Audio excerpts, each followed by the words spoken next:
Liftoff will start in T-minus 10 seconds. 10, 9, 8, 7, 6, 5, 4, 3, 2, 1. We have ignition. It's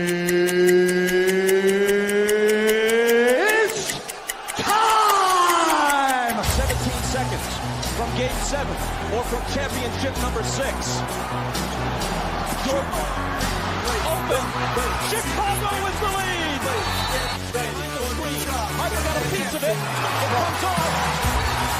The Chicago Bulls have won their 6th NBA championship.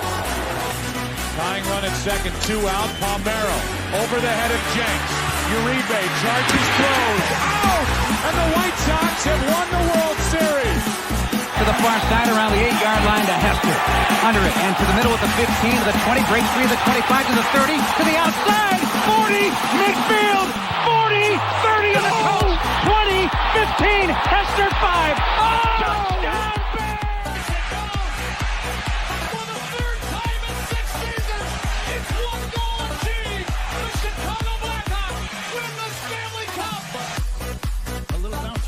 Toward Bryant. He will glove it to Rizzo. It's in time. And the Chicago Cubs win the World Series.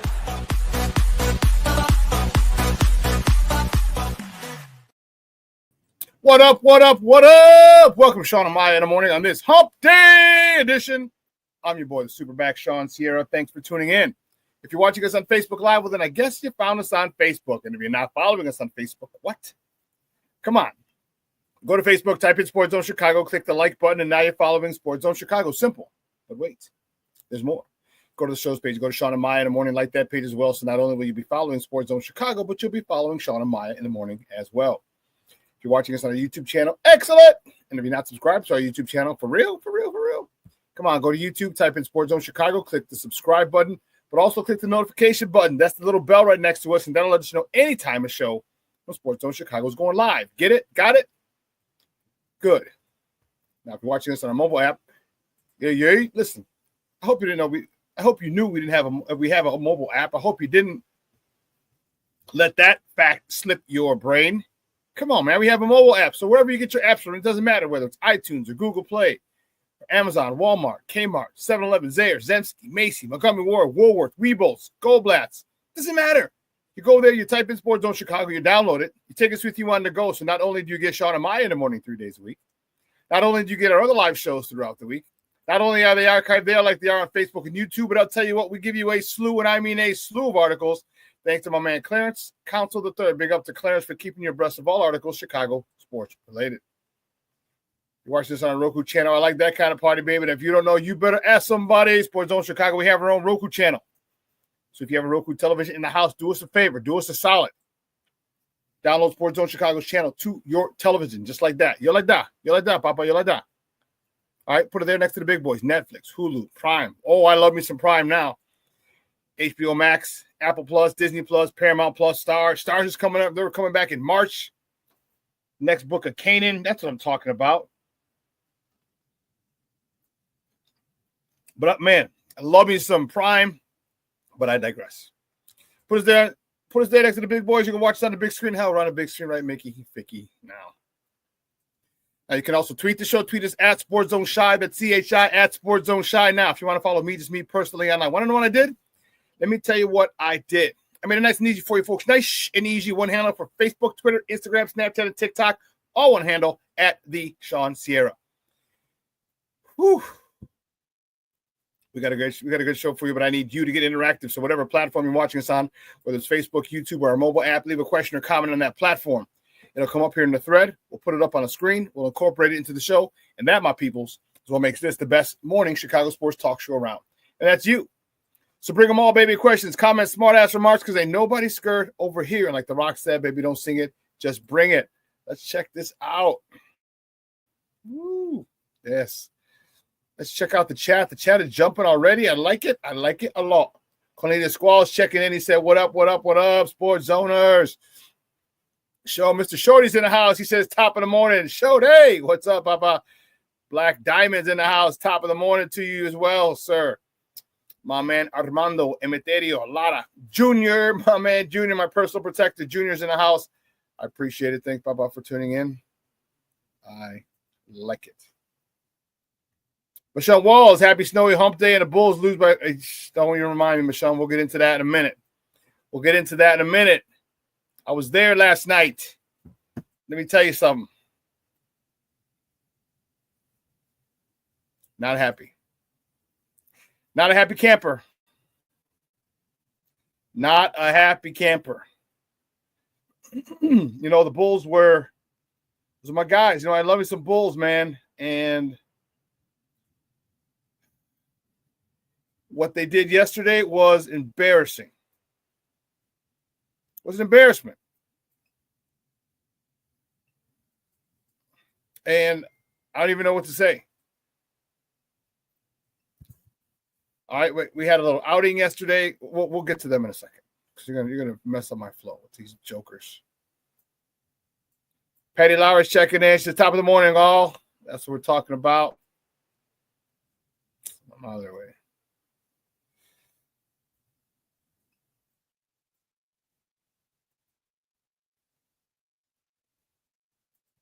Black Diamond, yes, I did, Papa. Yes, I did. Please tell him who the FI is. There you go. See, we'll talk about that today. Yeah, baby. I got you, Papa. I got you. I got you.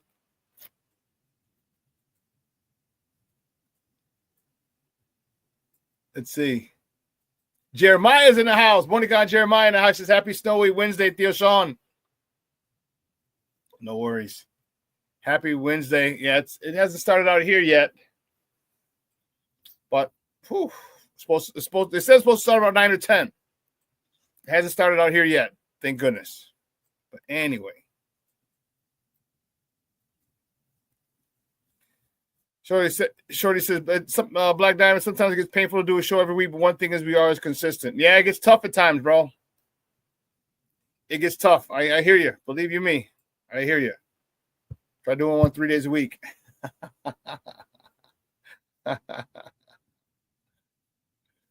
Oh, man, Jay Grizz checking in. What's up, Papa? Coming up from the East Coast. Getting ready. You getting ready for the parade on Friday? Jay Grizz says, happy snow day Wednesday is right. Jeremiah, something bear down. Football weather. It is, baby. I like it. James Ford's in the house. That's what I'm talking about. Thank you for checking in, Papa. I appreciate it.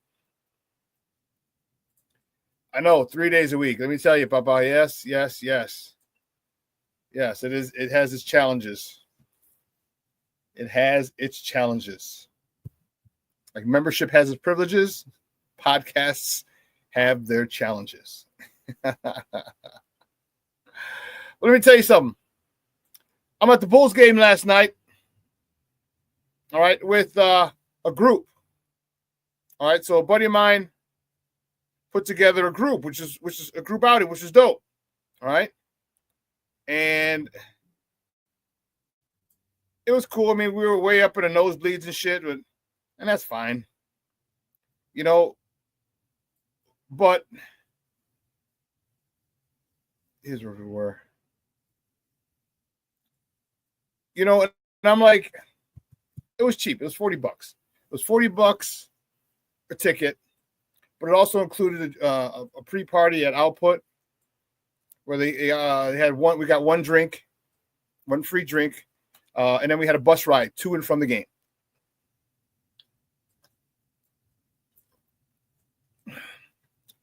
To and from the game. So it was pretty dope, especially it was cold last night. So it's only a half mile from Output to the United Center. It's only a half mile. I mean, in warmer days, we could walk. Concerts in the summer, we can walk. Or they have rickshaws, but last night they didn't have rickshaws, or it was just too cold. But anyway, so $40 in the 300 level wasn't bad. I was going to get the 200 level, but the tickets were $90. You still had the party. I'm like, yeah, I don't know if I want to spend $180, $200 on tickets to see this shit show. Imagine if I would have. I'd have been mad at a mug, boy. But it was good. It was fun. It was a good way to, some people I haven't seen in a while. my buddy has these outings, and what was really funny was one of my former students.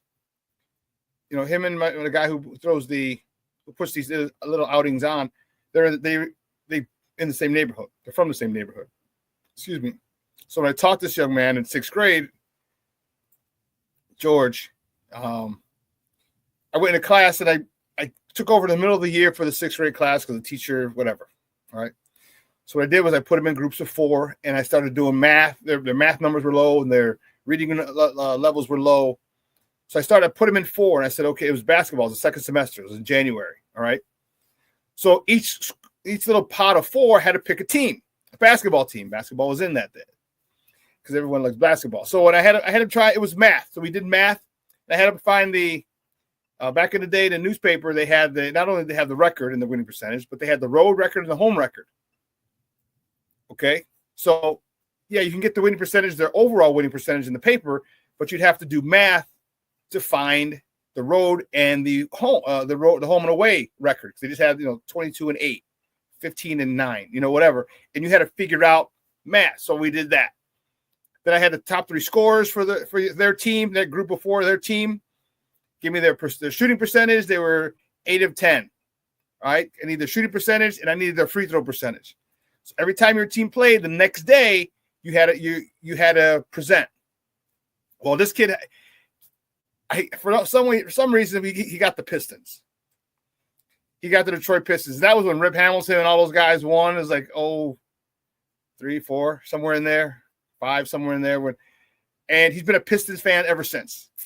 I even got him a shooting jersey, an old school shooting jersey. And so he was there last night, and it was great. And it was good to hang out with people, like I said, I haven't seen before. I haven't seen him in a while. But we get there, and just something, it was I'll tell you what, the Bulls do a good job of presentation. All right. The intermission breaks are good. The atmosphere, the T-shirt guy, they had a couple T-shirt guys. They had people throwing T-shirts in the stands. Didn't have the guns, though. I was surprised. You know what they do have, which was really dope? They have parachutes. So they have people will go to the top of the United Center, and there's catwalks up there. And they drop T-shirts connected to parachutes. And T-shirts are flying or parachuting down into the crowd. I guess because there's no way you're going to get to the second balcony or second level. A 300 level, I should say, throwing it up there. You throw out your arm. So at least they'll get people to 200 and 300 level with the parachutes, which was good. But the game yesterday itself was god-awful. God-awful. And I'll tell you what. I get what you want to do. I get what you want to do. I get you finally chose a lane. Okay. Brandon Schutz checking in. What's up, Papa? Good morning. Thank you for tuning in. I appreciate it. I get what you're trying to do, but man, give me some effort. Give me some effort. All right, they were horrible. Yesterday was just god awful, and they couldn't. I'm telling you, they couldn't hit a shot if they fell out of. They couldn't hit water if they fell out of a boat. It was unreal. Unfreaking real. Where are we at? Here we go. 3-point.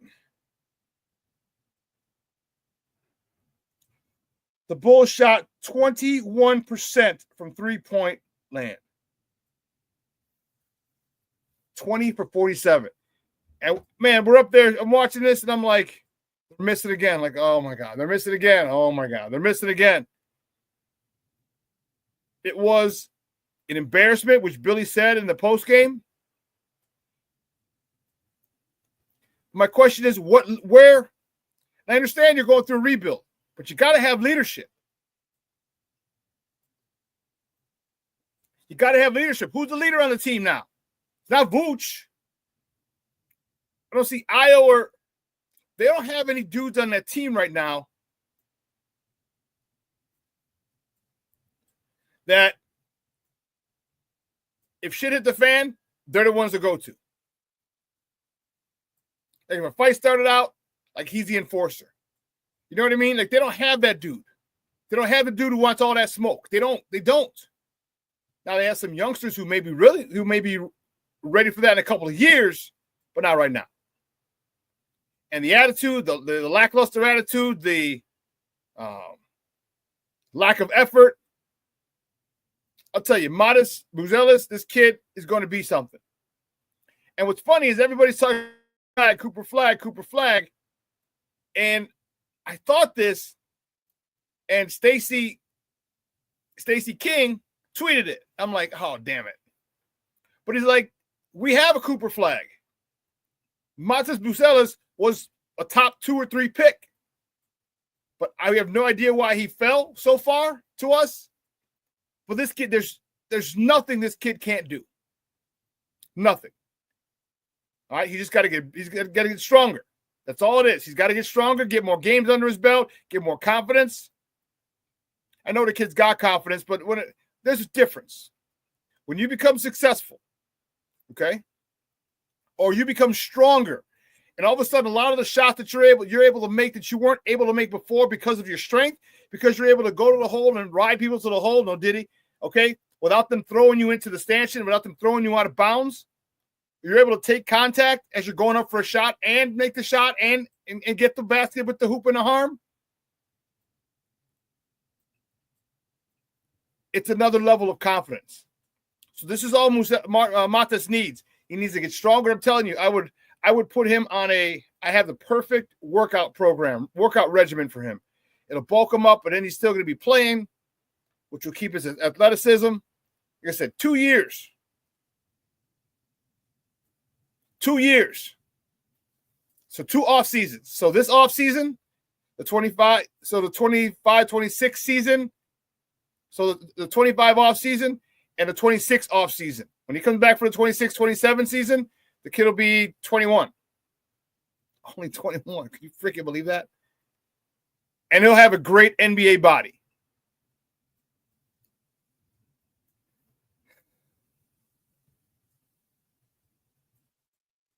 No, Shawn, you can't call him P. Will. You got to call him P. Won't or Patrick Williams. He lost. Remember, King Booker World took his nickname privileges away. So it's got to be Patrick Williams or P. Won't. Oh, my God. That was watching him yesterday was painful. Watching Patrick Williams yesterday was painful.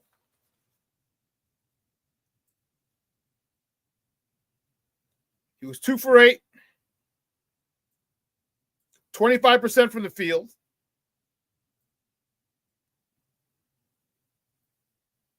How many rebounds? 3 rebounds. 8 points, 3 rebounds. Yeah, thank you, buddy.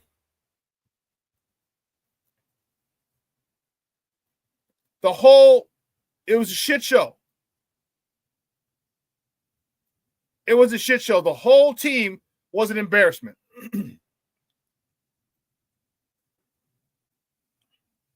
You know, and it's part of it you want to say is the coach, but there's got to come a point in time where, man, you got to play defense. You got to drop. Like, all these things are worked on. And then you got the 3 new guys who've come. They still haven't been acclimated yet. Trey Williams. Trey Williams? Zach Collins and Beckler. So those guys are still getting accustomed to this offense. We got no rim protector. Vooch is just out there shooting threes like, fuck it. I'm Zach's gone. I'm out. I shouldn't even be here. And he shouldn't. This falls in the lap, directly, squarely in the lap of AK. Arturas Karnisovas, right in his lap. Because you thought the Golden State Warriors were going to buckle and give you their first round pick for Vooch, and they didn't. And now you're stuck with Vooch at his salary. And Vooch don't even want to. Vooch knows he's going to be gone. He's supposed to be traded. He knows that. He's not dumb. So now what kind of motivation does he have? Because he didn't look like he had any motivation yesterday. Because remember a couple weeks ago, Vooch was playing defense. Vooch was blocking shots at the rim. I was like, whoa. And I knew it wouldn't last, but man, there was a point in time where he was doing it. Zach LaVine was playing defense. There was a whole bunch of guys that we don't usually associate defense with were playing defense.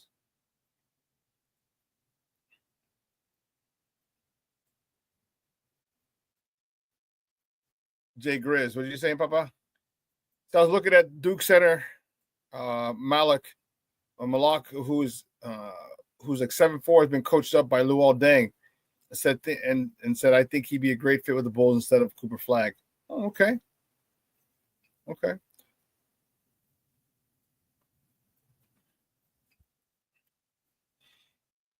I'll have to do some research on him, check him out, check some tape out, some film out on him. The Bulls have below average NBA talent. Yeah, Cornelius, I think you're right. Actually, I don't think you're right. You are right. You are right.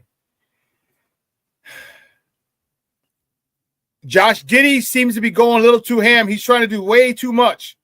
There's so many times. I mean, he's got to settle down. But here's the problem. With Zach gone, you have no one to bail you out. With Zach gone, you got no one who can come off the dribble and score.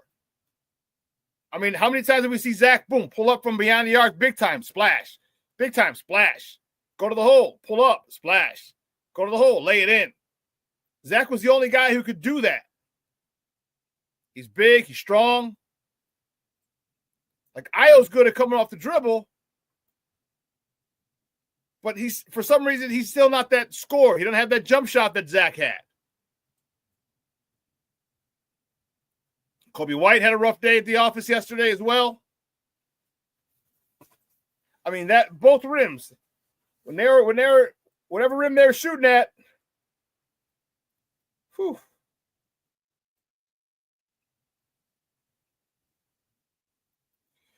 Kobe White 0 for 8 from behind the arc.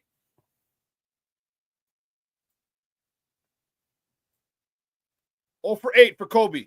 Jay Grizz says his name is Kaman Maluak from Africa. Kid's got game and is an elite at protecting the rim and grabbing rebounds. Shoot, that's exactly what we need.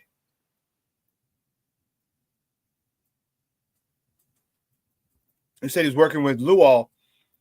Good, that's dope. That's probably for the NBA in Africa. They're trying to draw. They're making the game global, which is great. You already see how many of the European players have influenced in, the NBA. All right, the European players. Now they're going to Africa. Okay, South America. They got some, Brazilians, some other people from South America,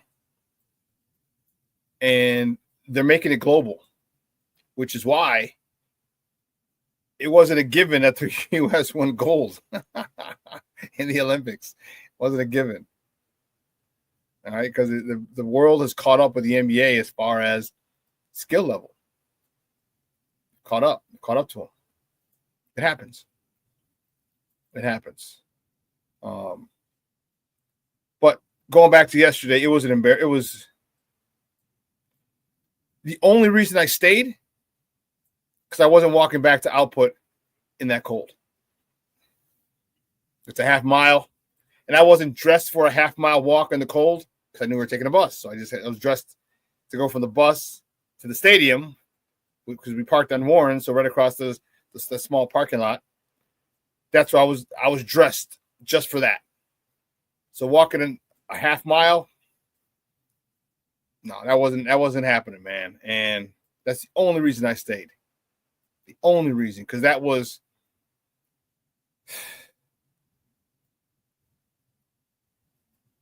I don't know what worse, one more powerful word you can use than embarrassment. It truly was. And for them to allow that to happen, it was up to 47 at one point. And I was waiting I was waiting for it to get to 50. So I could take a picture of me like the Bulls are down 50. They were down 42 at one point. I think they got up to 47 at one point. They were down 47. And I was like, hit a three, Detroit. Hit a three,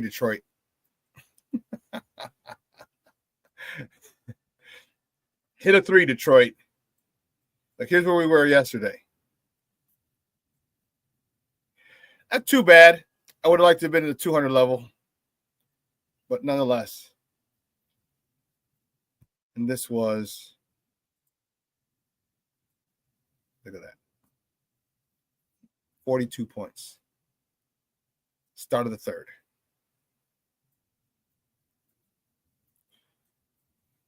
All right, I was at halftime. Sorry.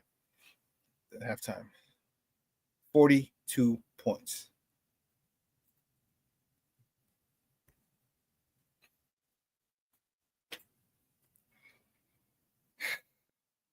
You have a surplus of guards. You don't have any big people.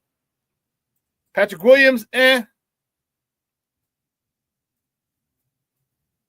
Bucelis, yeah, he's 6'10". Vooch.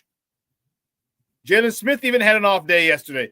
And so where are those guys? I was annoyed. Where are those guys yesterday? I mean, it's not like Detroit's a bomb squad. They're a game over 500 going into yesterday. Now they're 2 games over 500. Cade Cunningham's that kid. He's that dude. He's that dude. He's that dude. But seeing stuff like this is what I get it. But my thing is, when you play, give me some effort, damn it. If you go out and you lose to a team and you show effort and you put up a fight, I can respect that. I can respect that. But to not even show up, man, get out of here. I'm pissed. I was pissed. Well, listen, let's take a quick break, all right? On the other side of the break, we will get to the top of the morning topics. Man, that just pissed me off yesterday, that Bulls game. The lack of effort, the lack of hustle, the lack of desire. Just bonehead plays. Couldn't hit water if you fell out of a boat yesterday from beyond the arc. It was ridiculous. That just took over my opening segment. But we will do top of the morning topics on the other side, so don't go anywhere, folks. Keep it locked right here. Shawn and Maya in the morning on Sports Zone Chicago.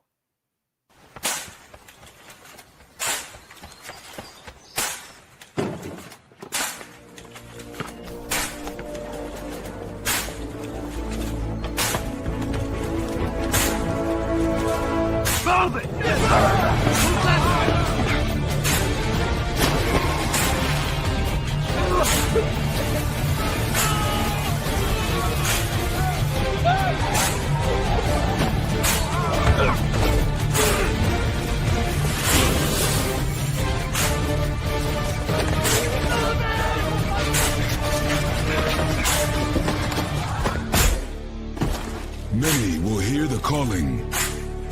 Few will earn the title. United States Marine. The few, the proud, the Marines. Hey, it's your boy, the SuperBack, Shawn Sierra, and be sure to follow Sports Zone Chicago on all social media platforms, on Facebook, Instagram, and our Roku channel. You can find us at Sports Zone Chicago, and on Twitter, we are at Sports Zone Shy. Also, be sure to download our mobile app so you can take Sports Zone Chicago with you on the go.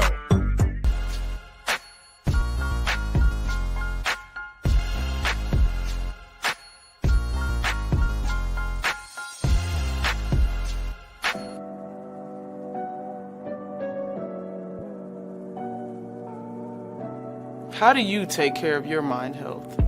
For my mental health, I meditate in the mornings. I have my dogs. They're the best. I just find ways that help me just relax. Finding things that make me happy, like being close to my family. I meditate a lot and read books. I have hobbies outside of the game. I'm able to switch off. I'm able to turn my brain off from the game of basketball. Your mind health matters. Your mind health matters. We are looking for a few heroes, mentors, trailblazers, innovators. A passion to change lives. Spark curiosity, open hearts, and awaken minds. Help students answer the question, who am I? This could be your calling, but this is no job. It's the journey of a lifetime. Be a hero. Be a teacher. Mental health and learning disorders don't discriminate. 17 million children and adolescents in the United States live with disorders like anxiety, depression, ADHD, and dyslexia. Less than half get the help they need to thrive. Help the Child Mind Institute change these children's lives. Visit childmind.org.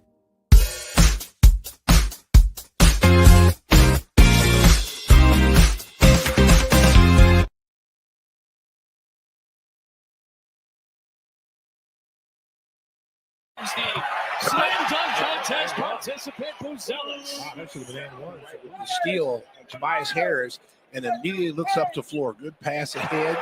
And Buzelis right there should have been and one. As Cade Cunningham came across the back of the head. Very good two-way play. Nice defensive play by White. Finds the slam dunk contest participant Buzelis. Wow, that should have been and one. Welcome back to Shawn and Maya in the morning on Sports Zone Chicago. Those courtesy of CHSN, Chicago Sports Network. That was my man Matas yesterday. Matas Buzelis. The kids just doing. Here's the crazy part. Here's the one part that really, really, really sucks. Is this kid's getting no leadership. He's getting no structure. That's the issue I'm having. That's a huge thing. You want youngsters, you want talented youngsters to have veterans to look up to. That doesn't mean it's a lost cause. I mean, look at Mike. Mike had the cocaine crew his rookie year. Okay? It didn't stop him. But you want guys, you're going to want guys around your talented rookies, talented young players who are going to influence them in a positive way. On and off the court. And right now, who's he being influenced by? All right, Zach LaVine would have been a good person to stay here, to be here. If DeMar DeRozan was here, that'd be a great person.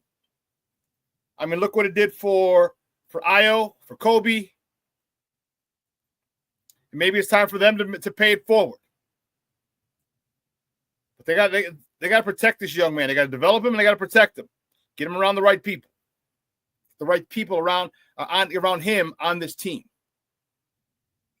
But I digress.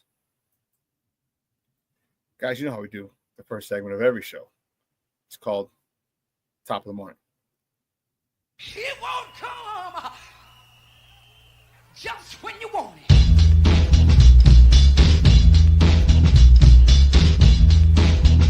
Top of the morning to you. Top of the morning to you. Top of the morning to you. First top of the morning topic. We know.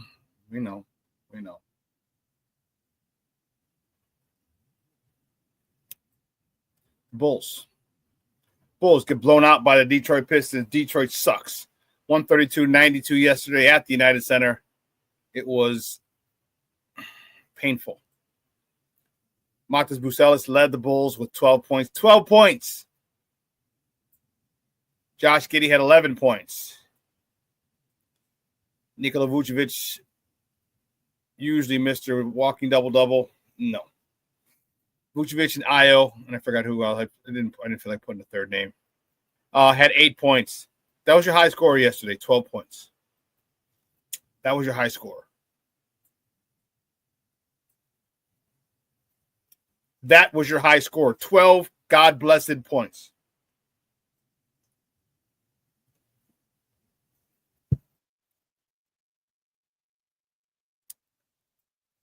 Vegas had them favored by 5 yesterday. I think the Pistons are favored by 6 tonight. Because the next top of the morning topic is the Bulls host the Pistons again tonight at the United Center. Tip-off is at 7 p.m. Central. You can catch that game on Chicago Sports Network or listen to it on their flagship station, 670 a.m.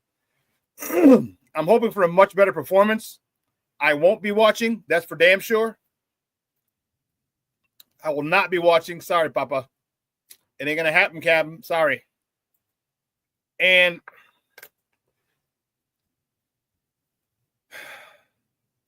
I wonder where they're going to get the scoring from. Hopefully they can hit some threes. That would be nice. You put up 47 threes, you got to hit 40% of them. You shoot 21%, it's going to be a long night, and it was. I don't know what the issue was, because Detroit didn't seem to have a problem hitting threes. Detroit did not have a problem hitting threes.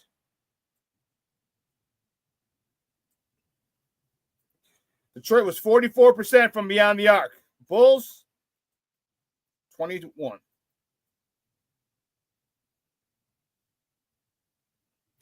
Field goal percentage, they're 35% from the field. What kind of shit is that? You're shooting 35% from the field, and you're shooting 21% from beyond the arc. Again, Detroit didn't have a problem. Detroit shot 53% from the field, 44% from beyond the arc. Are they that much better than you? No. I mean, Detroit's like 5th or 6th in the East. Well, apparently they are that much better than us. I'm hoping that there's no repeat performance of last night.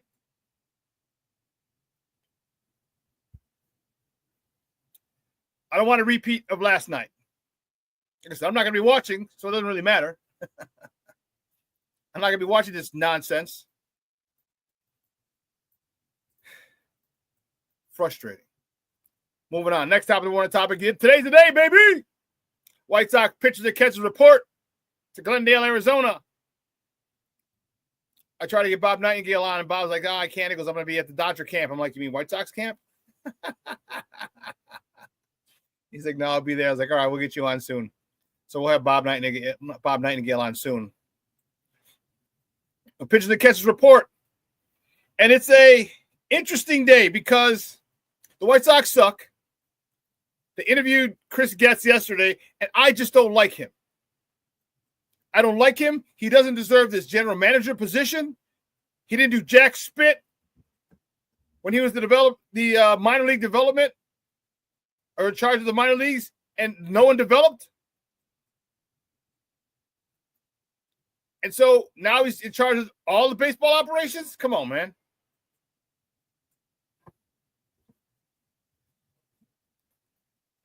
But this is the type of dysfunction that they have on Jerry's both of his teams. Both of his teams.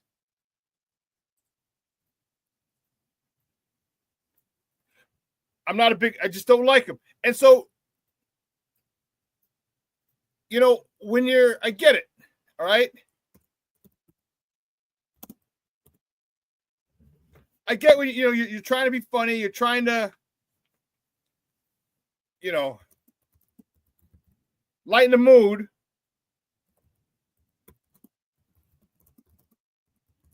But we're passionate about our team. We don't want to hear your jokes.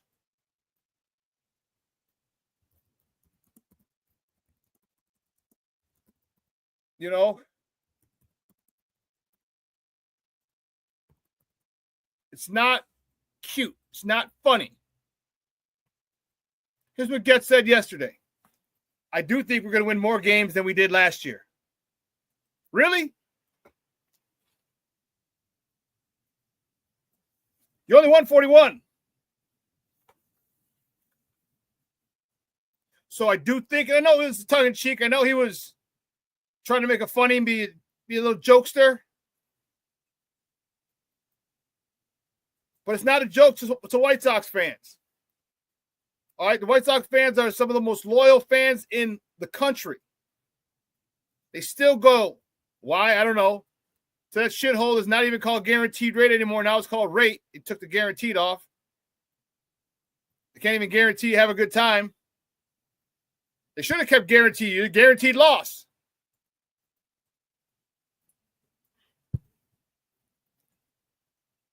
I do think we're going to win more games than we did last year. Not a funny joke. You better win more than last year. And the sad part is you're going to have to try to win more. It's going to be a struggle to win more games than you did last year.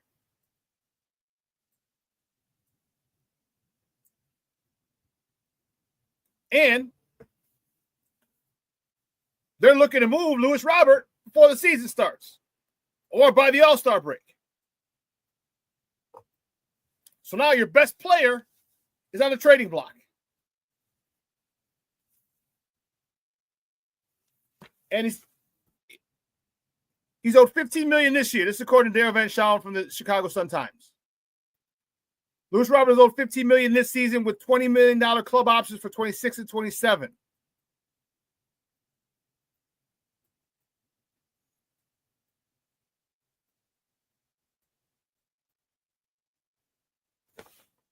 All right, here's Robert's problem. Well, the last couple of years, he's been okay, but he's been hurt. The last 4 seasons, he played 68 games, 98 games, 145, and 100. The last 4 seasons. Here's his slash line: 224, 278, 379 with 14 homers and 23 RBIs last year. 14 and 23, and you played 100 games last year. 2/3 of the games you played, and you got 14 homers. 23 RBIs. Really? But I get it. Last year was a shit year. You jettisoned everybody away. You got, Yohan played 8 games for the White Sox. He had a oblique strain. Missed part of the season, came back, played like 8 games, like, yeah, I'm done. I think he started the season, then got hurt for a long time, then came back, 1 game, was like, yeah, I'm hurt, and sat out the rest of the season. Which is why Yohan's no longer here.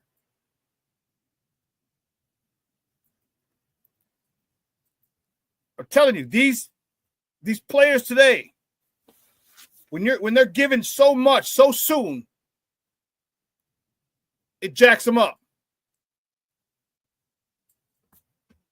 How many times did you hear me say last couple of seasons, who's their strength and conditioning coach? Who works on their flexibility and their mobility? Who does that? Because I'd like to talk to these guys. How many games did Yohan miss last couple seasons with soft tissue injury? Same thing with Lewis Robert. Eloy always jacked up because he ran into a wall or some dumb shit because he was just uncoordinated as hell.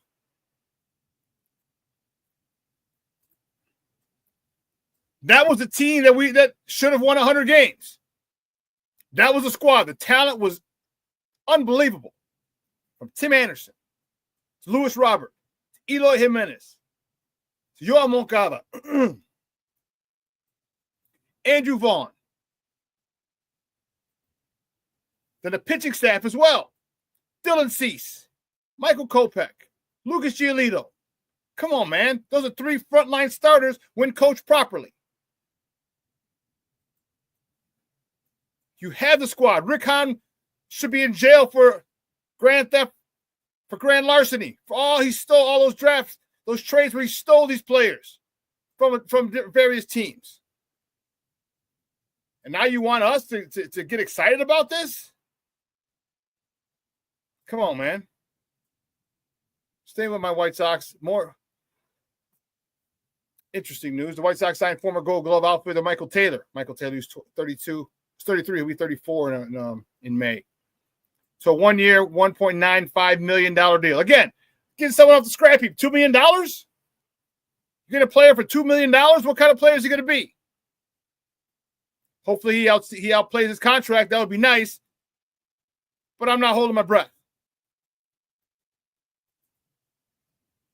These are the type of little bullshit signs that the White Sox have all the time. And like, oh, he's a former Gold Glover. He's good. Yeah, he's past his prime. Because if he was any good, you wouldn't sign him to a $2 million deal. You wouldn't sign him. It'd be a lot more. He's a fourth outfielder. If someone gets hurt, he can go in there and replace them. You got he's a good backup. But these are the signs. These are the signings that we have. Good backups. What about good players? What about good starters? What about developing your starters, developing your young guys? Chris Getz, wasn't that your job for years and years and years that you didn't do? Here, let's throw salt in the wound. The next topic, the White Sox prospect, left-handed pitcher, Kai Busch. He gone.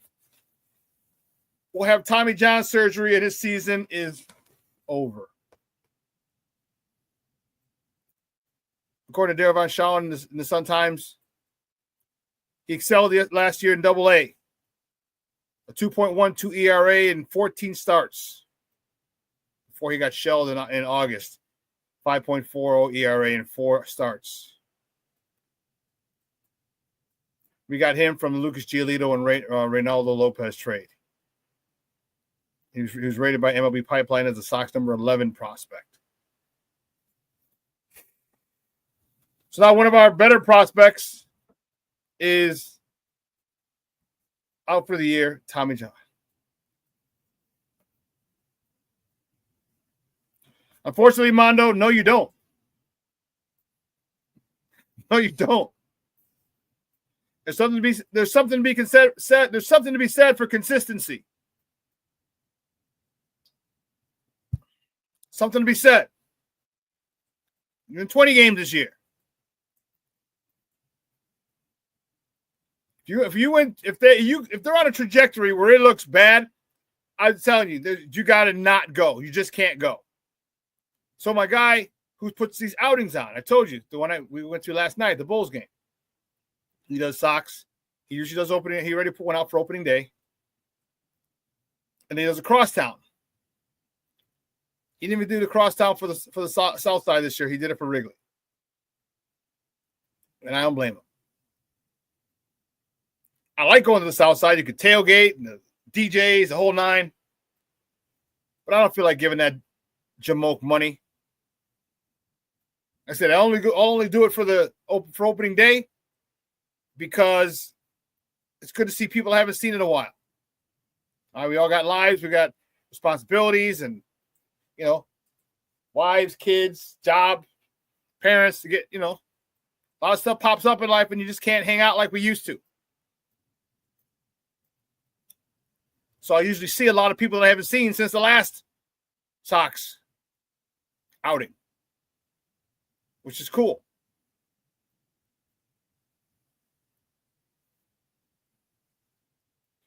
No, Michelle, no. You say a lot of this disaster is on the owner. No. You're wrong. You're completely wrong. All of this shit is on the owner.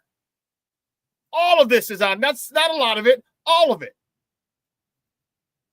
All of this stuff falls on Reinsdorf.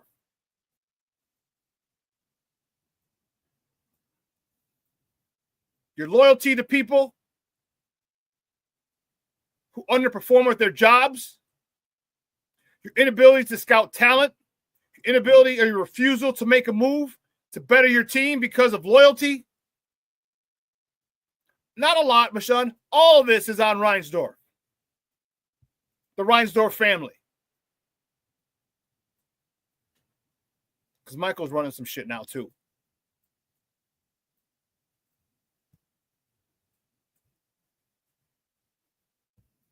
Meanwhile, the Cubs they're worried about re-signing Bregman. And we had another big piece to this puzzle.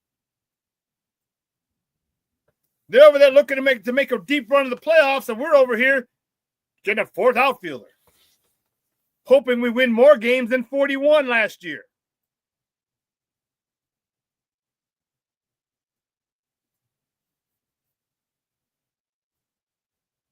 Cubs. So what do you do? Are you all right with Justin Tucker if you don't get Bregman?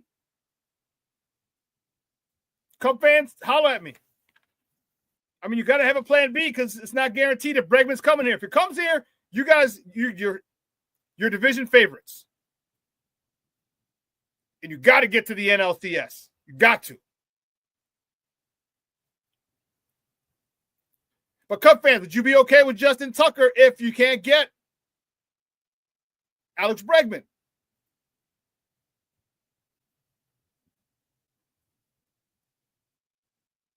Because that's who you want. Bregman's the guy you want, but you got to sign him. But how many other teams want him? And everybody's just waiting to see now you'll start to see things happen now that everyone's in camp. And here's why.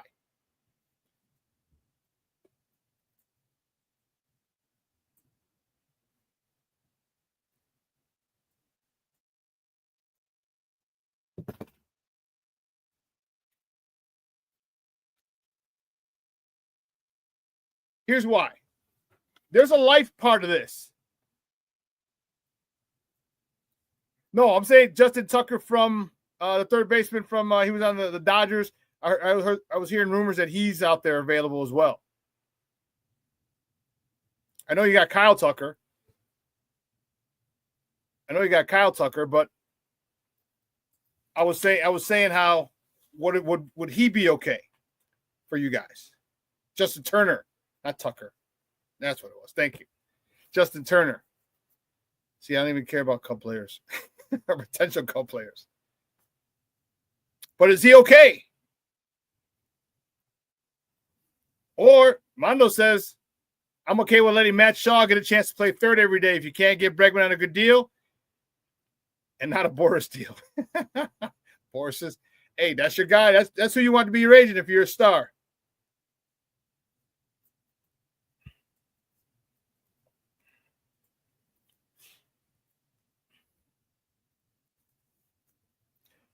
Or, I mean, what do you do? I mean, I know Matt Shaw's your guy probably in 26 and 20 and further and moving on from then, but you still got to play the 25 season. Still got to play the 25 season. And are you okay with him Matt Shaw every day? There's going to be some ups and downs. And if you want to contend for a division title and a deep run in the playoffs, are you okay with letting people like Matt Shaw play? Are you okay with him as opposed to getting him in, giving Bregman or anyone else, Justin Turner, days off? Not that they need him because it's baseball, but I can't play 4 to 5 days in a row because I'm tired. I'm tired of standing at third base all day. I'm tired of standing in the outfield all day and then sitting down in between. It's rest nonsense. It's bullshit. It's ridiculous.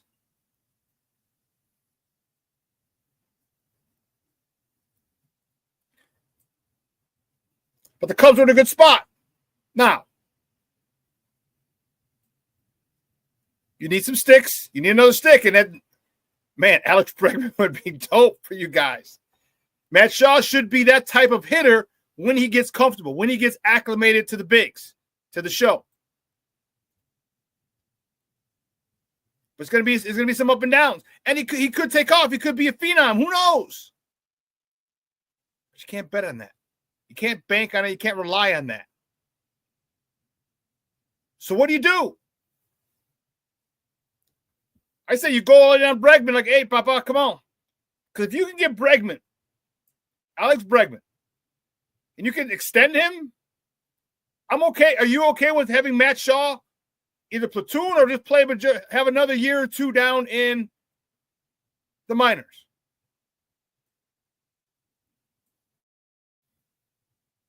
Because if you get Alex Bregman and you sign him, that delays Matt Shaw from coming up to third. It delays him. How much longer do you want to delay him? So it's a give and take. Do you want to delay him? Or do you say, hey, bump it. We don't need Alex Bregman. Matt, Shaw, you come up, you play third from Jump Street from here on out. We'll deal with your growing pains. We'll deal with your ups and downs, the inconsistency of your first year in the show, in the bigs. We'll deal with it.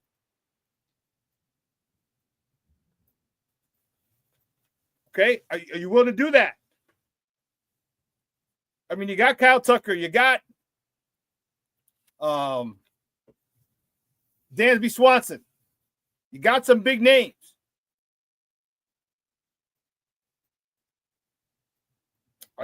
Is this what you're ready to do? That's the question. Is this what you want to do? Because if that's what you want to do, okay. Stand on business and do it. Or do you want to go get it? See, everyone's worried about, I got to get something. I got to get something in return. I got to get something in return. That's the whole thing. Get it. What if you sign Matt Shaw in the final year of his deal and let him walk and knowing that you got Matt Shaw in return coming up? See, everyone goes by the popular thing. Like, I know you want to get something for Bregman, but if you can't, okay, fine. He came here for a year. And what did that buy you? That bought Matt Shaw time. He can platoon. I don't know. No, he's not going to platoon, but get him some time in the league a little bit. Spring training, AAA, a couple weeks up here, back to AAA. God forbid Bregman get hurt, bring him up, get him an extended period of time. There's things you can do. Everyone always, I got to get something back. I got to get something in return. I got to get something in return. That is your return. And when Matt Shaw's up here, he'll be under the tutelage of Alex Bregman.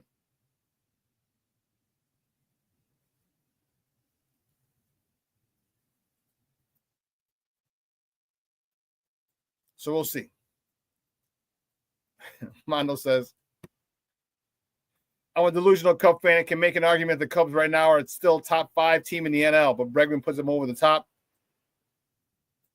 Put you over teams like the Mets, Padres, Phillies, and Braves. Okay. Okay. Well, listen, let's take a quick commercial break. On the other side of the break, we got done talking baseball, got done talking basketball. Talk a little Bears. I'm excited about this. All right? So don't go anywhere, folks. Keep it locked right here. Shawn and Maya in the morning on Sports Zone Chicago. Hey, it's your boy, the Superback, Shawn Sierra, and be sure to follow Sports Zone Chicago on all social media platforms, on Facebook, Instagram, and our Roku channel. You can find us at Sports Zone Chicago, and on Twitter, we are at Sports Zone Shy. Also, be sure to download our mobile app so you can take Sports Zone Chicago with you on the go. Time out. How are you feeling right now? Happy? Excited? Angry? Overwhelmed? One of the best things you can do for your mind health is to name what you're feeling. It can sharpen your awareness and help you talk about your feelings with someone you trust. Here are 3 questions to ask yourself. Where are your thoughts right now? In the past, the present, the future? Do you notice any sensations in your body? Is your heart beating fast? Is there a flutter in your stomach? Or are you fully relaxed? What do you need right now? Time with others? Time to yourself? Remember, there's power in this awareness. So find ways to identify what you're feeling today.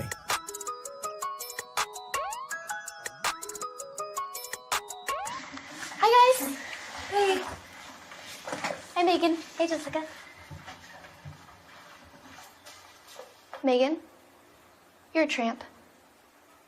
Brian Fitch told me you guys made out. Everybody knows. He said your breath smells like garbage.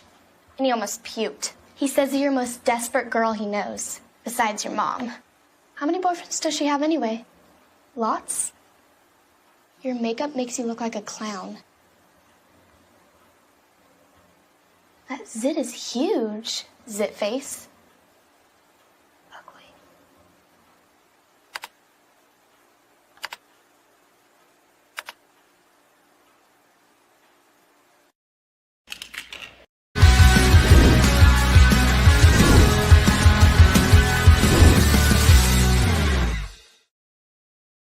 at some point, as we got later in the season, he reached out to me just to see if I would be interested. I told him that I would be interested. I think it's probably, a product of just the same connections. Dan, Aaron, all of us were at A&M together at some point in time, or had that connection. We're all on the staff there in New Orleans together. I was with Terrell Williams. He was with me in Oakland. And so I just feel like I had connections to Ben, although I didn't really know him. And I just think him leaning on those guys in reference to me, and me leaning on those guys in reference to him, I think we both felt like it was a really good fit. Welcome back to Shawn and Maya in the morning on Sports Zone Chicago. That's our guy. That is our defensive coordinator, Dennis Allen. Talking about was contacted by Ben Johnson, about the possible gig and just following him wherever he goes. And he's like, I'm in. That's dope. That's dope because, coaching is so much about relationships, who and it's not who because they've never met before. According to reports, they've never met, but people you work with. All right, there's 6 degrees of separation. It's so incestuous, and I'm talking coaching. It's incestuous. Like I played with, I was coached by Declan Doyle's father. All right, the strength coach from Iowa, offensive line coach. My final year at Holy Cross. Okay, he was the strength and conditioning coach, and the O-line coach at Holy Cross.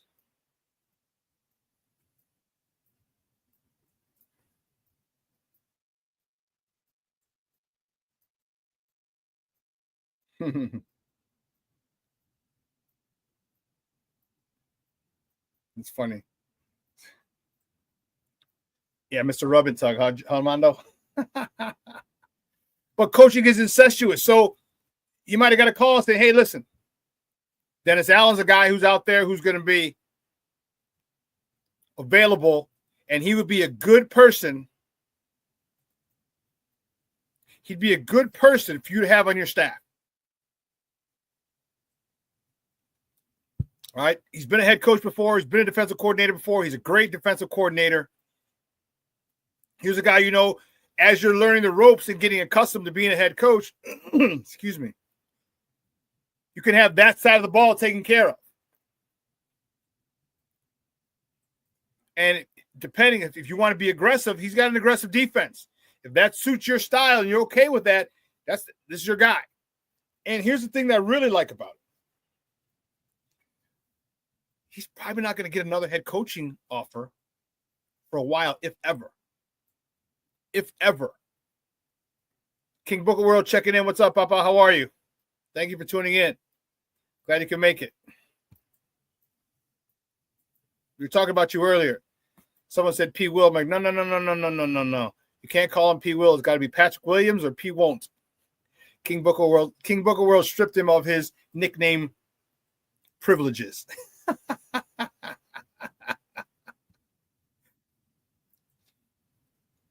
But that was a good signing for me, the Dennis Allen signing.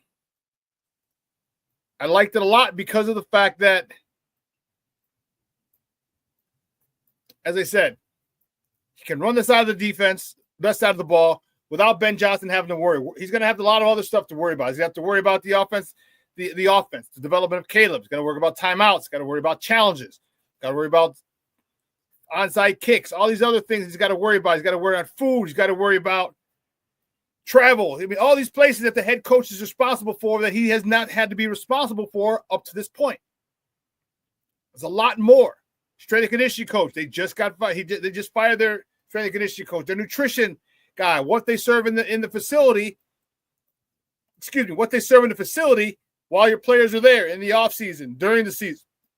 All this has to be done by the head coach. If you remember, Matt Eberflus switched up the turf from Soldier Field, from Kentucky bluegrass to Bermuda turf. Bermuda turf is a lot more dense, tightly knit, so you don't get as many divots and the grass doesn't rip as easily. Okay? So there's a lot that he's got on his plate. And to have someone like Dennis Allen on his on that side of the ball, on the defensive side of the ball, where he could just say, "Poof, I'll check on you from time to time while I get everything else in order." It's a comfort for him. Yeah, Shorty, it's the same thing with Fangio, which pisses me off. He'll probably retire with the Eagles now. He could. Why leave? Why leave? Look what he's got. He's got 4 guys who can rush the passer any time of the day. So here's the question that I ask. If Dennis Allen likes to bring pressure, is that going to stop us from getting dominant defensive linemen? Because I hope it doesn't. Because if you can get a defensive lineman like the Eagles have, disruptors like the Eagles have, and you can still get home with 4, imagine when you bring 5. You can go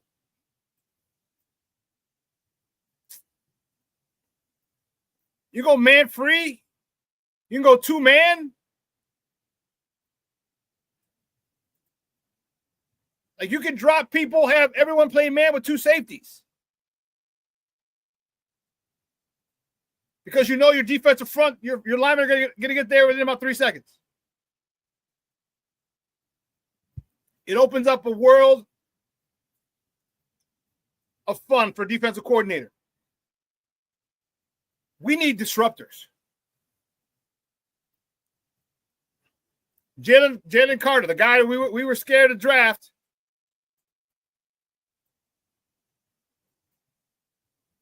is a Super Bowl champion.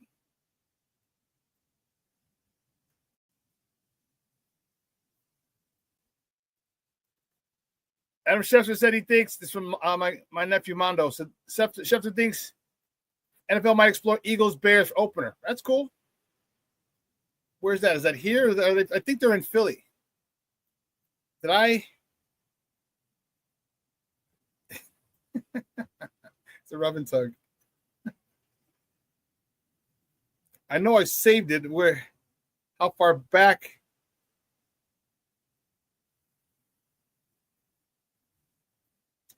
Because they already came out with home and away for next year. Shishka Barbarino. Yeah, they don't come out with the dates yet. They just came out with who you're playing at home and who you're playing on the road. When? That's the question. I thought I could have sworn I saved it. And apparently, I know I saved it. I must have deleted it. So I'm trying to figure out if we're playing Philly at home or at Philly. Shish kebab.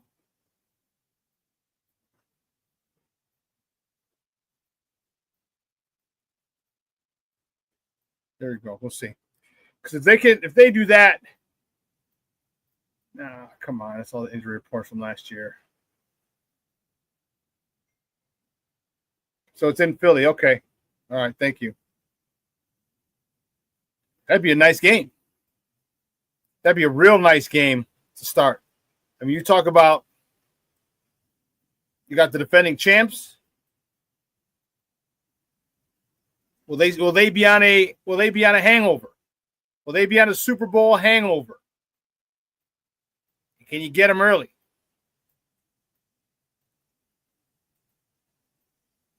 Can you get them early? That's the question. And when did that come out? I'm trying to think of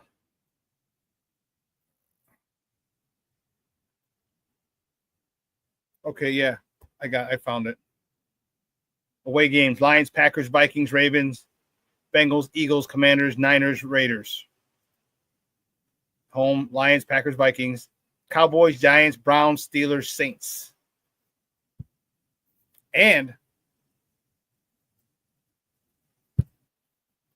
next year, Super Bowl is in San Francisco. So if things work out, which I'm planning, we'll be in San Francisco twice next season. Once when they play the Niners, once for the Super Bowl. Definitely see if we can get on Radio Row, get down to interview. A couple other small media outlets were out there, and I wanted to do it this year, but just we couldn't get it done.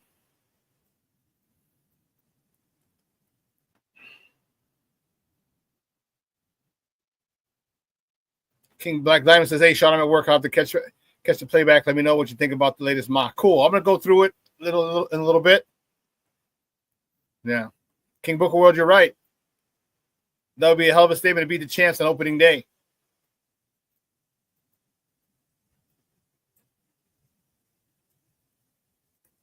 Cornelia said, "That's definitely the lesson from the Super Bowl. In this era of passing, you have to be able to get pressure from just a 4-man rush, and you don't need a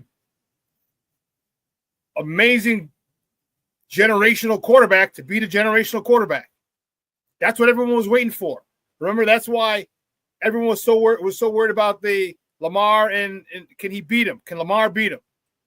Because if you could, then it could show that you don't need a generational quarterback. And here's another thing it showed. And this is the thing that I've told you guys all the time. Now, I don't give a shit about numbers. I don't care about numbers. I don't care about stats. Don't give me the stats. I don't care. All right, I don't care about the stats. Jalen Hurts, 17 of 22 for 200 yards in a Super Bowl. 200 yards. It's about the dub. And everyone's like, well, we need a 4,000-yard passer. We need this. We need that. Guess what? The Eagles just won a Super Bowl with a guy who passed for 200 yards.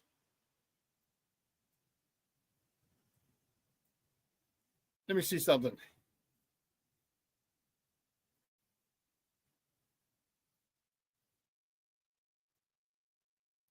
Do you realize Jalen Hurts threw for 2,900 yards this year?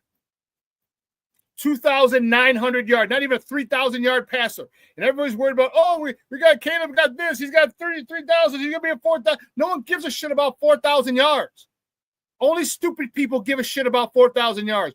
Give me, you know what number I want? Dubs. You know what number I want? Super Bowls. That's what's important.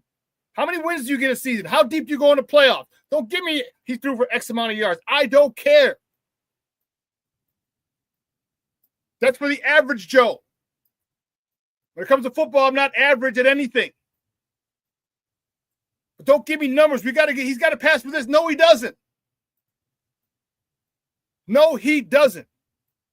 And this team can be built in the same mold as the Eagles. You get a good running back. There's tons of them in this draft. You build up that offensive line. Here, let's talk about the offensive line. Trey Smith is the guy, right? Right. But does Kansas City even let him leave? So then what about Mekhi Becton? He's good. What if you give Mekhi Becton a veteran center?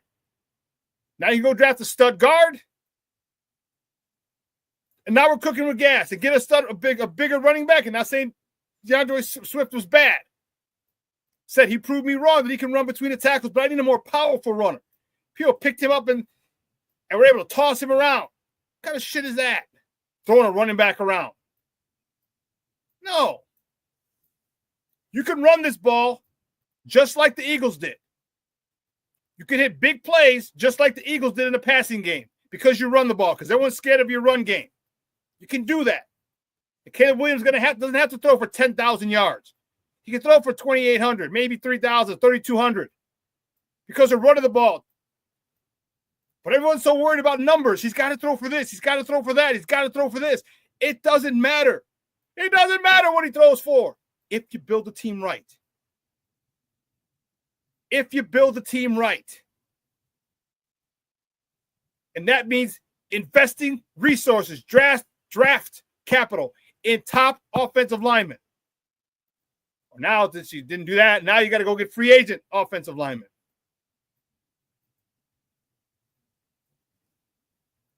And the thing is, because you get free agent offensive linemen, doesn't mean you neglect the offensive line for 4 years. You can get free agent offensive linemen and then draft good offensive linemen. Crazy idea. Crazy idea. And depending how young your free agent is, now you can go get projects. Say, okay, I see a lot of this guy. We'll draft him in the 4th round, and he can sit behind this guard. He can sit behind this tackle. He can sit behind this center. And learn from him. So when that center comes up, there's going to be an issue. The center wants too much money. Boom, we got the youngster. But you don't stop drafting good offensive linemen because you have good offensive linemen. And we don't have good offensive linemen. We got one good offensive lineman right now. One good one serviceable one. And why that's so foreign to Ryan Poles, I have no idea. None whatsoever. Why that's foreign to him.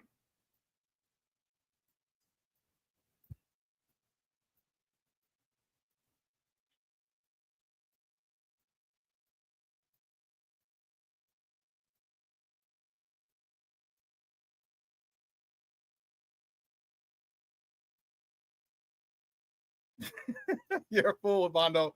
I'll run through the wall if they open up the season with a win in Philly. King Booker Will, you're right. Also showed to respect the regular season. Don't think you are too good to hone your craft. I agree.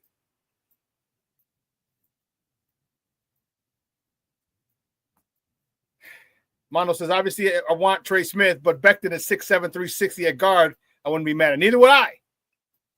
Neither would Caleb. Cornelia says, I'm pretty confident that the Bears brain trust will get it right this year. I'm feeling more I'm not confident. I'm more confident than I was before. I think since Kevin Warren has had a bigger role in this, I feel a lot more confident. I think since Ben Johnson is here now and Dennis Allen is here now, I feel a lot more confident.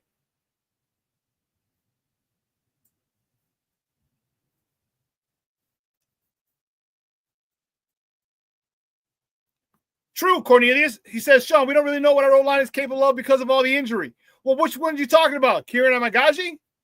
Okay. We know what Tevin's capable of. He just can't stay healthy. You talk about the centers? Okay. Doug Kramer was out. Bates was out.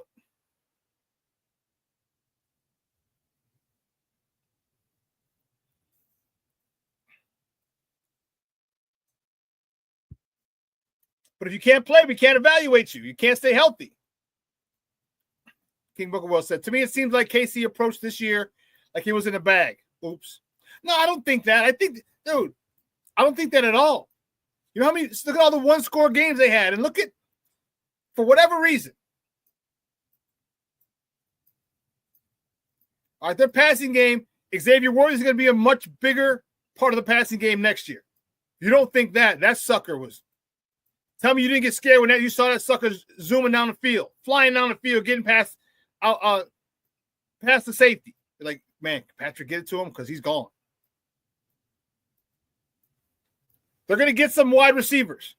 They're going to get some, maybe I would say get a veteran, maybe make a trade or a free agent, a young free agent wide receiver. But they need some wide receiver help. And they didn't stick with the run. Stick with the run. You had Isaiah Pacheco. You had, the other dude who started with them. It was a rookie when they won their first one. Gosh, I can't think of it now. What the heck's his name? Went to Cleveland and came back. Someone put it in the chat. Kareem Hunt, thank you. You had Kareem Hunt. You had running back. So you may want to consider going back to running the ball a little more. A lot more. Because if you run the ball, Kansas City, guess what that does to Patrick Mahomes? Guess what that does to the pass game?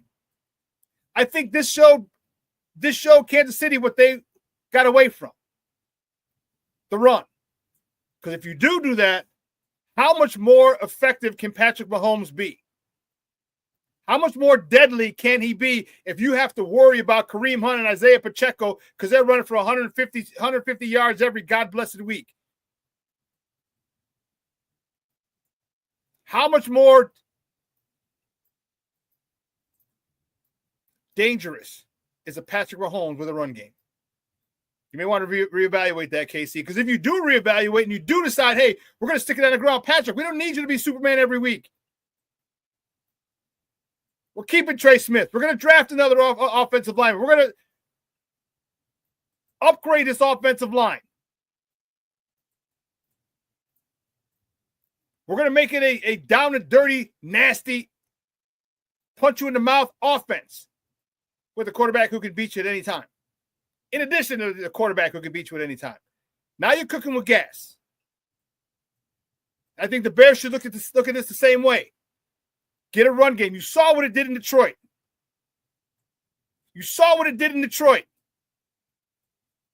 Why was Jared Goff so good? Because they ran the God-blessed ball. They had 3 first-rounders in that offensive line. 3. Give us 3 first-rounders in our offensive line, and you'll see how different this offense is. Even with just DeAndre Swift.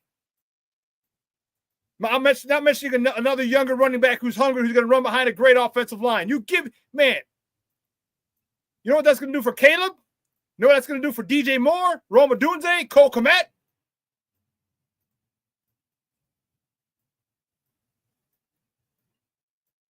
Cornelius, yes, this draft is perfect for what the Bears need. D-line, O-line, and running backs. I agree 110%. Can't give 110%. But I agree 110%, damn it.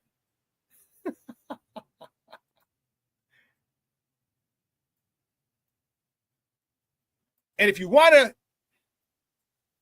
go get Mekhi Becton or Trey Smith, okay, and you get the center from Atlanta, then I'm more than okay with going to get a stud edge at 10. Get an edge rusher, get a guy, and then go in the second round. Use one of your picks as a guard on your left guard. And you're right, Kieran might be a great guard. He might be.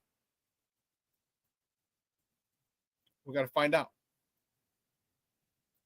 I'd like to see him at guard. I'd like to see him if he can move. If he can move, get out, he can pull. Because that's one of the things one of the main reasons I'm thinking I'm okay with keeping Braxton Jones there. You get that sucker out on a run, he's up the field. You saw one of DeAndre Swift's touchdowns. He blocked 2 guys.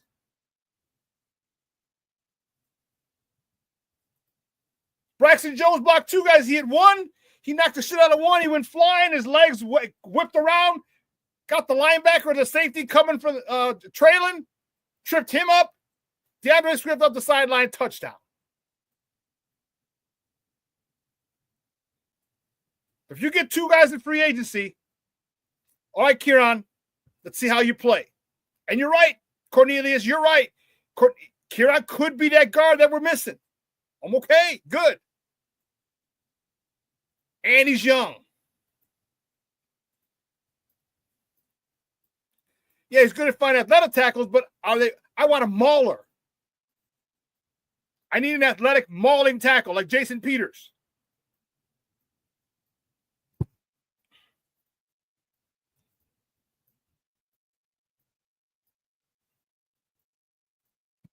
Because we need a tone setter on this offensive line. And for whatever reason, I don't understand why you don't go get guys with attitudes. And I know some guys might be sketchy, have a bad past. I get it. Those are some of those guys are the ones you need. And if Ben Johnson is worth his weight in salt and gold, he'll be able to control those guys and say, because I'm telling you, when you're winning, man, whatever coach says is done. That's law.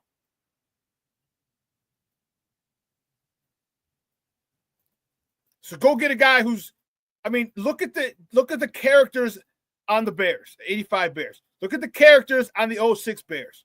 Look at the characters on the 90s Cowboys. We're talking from Eric Williams to Nate Newton.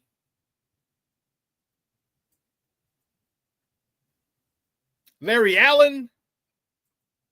All these guys were just had a tone, had something about them. That's why, like, how do you get a GM job? Like, can I just join? Can I apply for it? I'll work my way up. And in 3 years, I'll be a hot candidate. That's for damn sure. I'll be at every Senior Bowl, all of the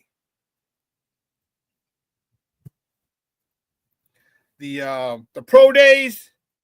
I'm going to look a kid in the eye. I'm going to look a young man in the eye, and I'll tell you if this dude's going to be a son of a gun or not. If he's going to be one hell of a player or not. I'll watch the tape, watch him in person, and look him in the eye and talk with this young man.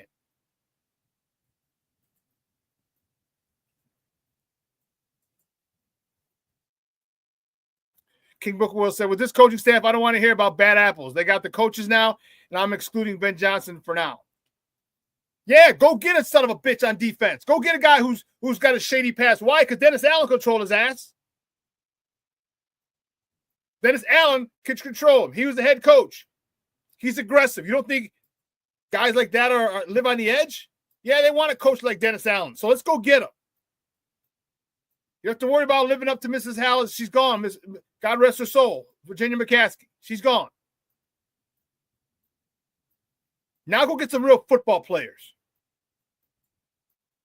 And you got a guy who can handle those types of personalities in Dennis Allen. You got that guy. And he's not going anywhere for a while.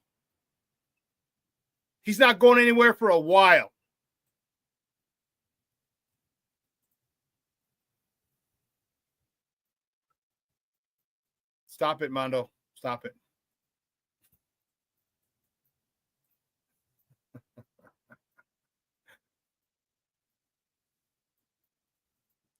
You say someone can put on an island with Hutchinson and not be worried. No, I hear you. We don't need it, but I feel a lot more comfortable if we had one of those.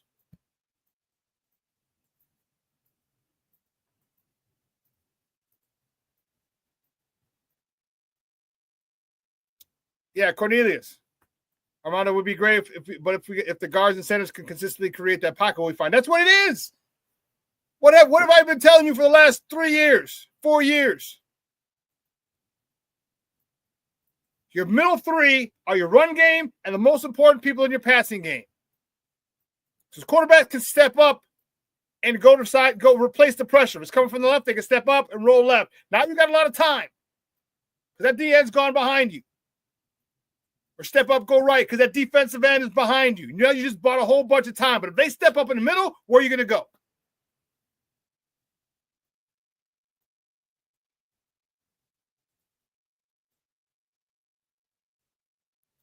Sure, he said every all 22 we broke down with Bill Murray playing. All we could do was watch him because he dominated. Okay.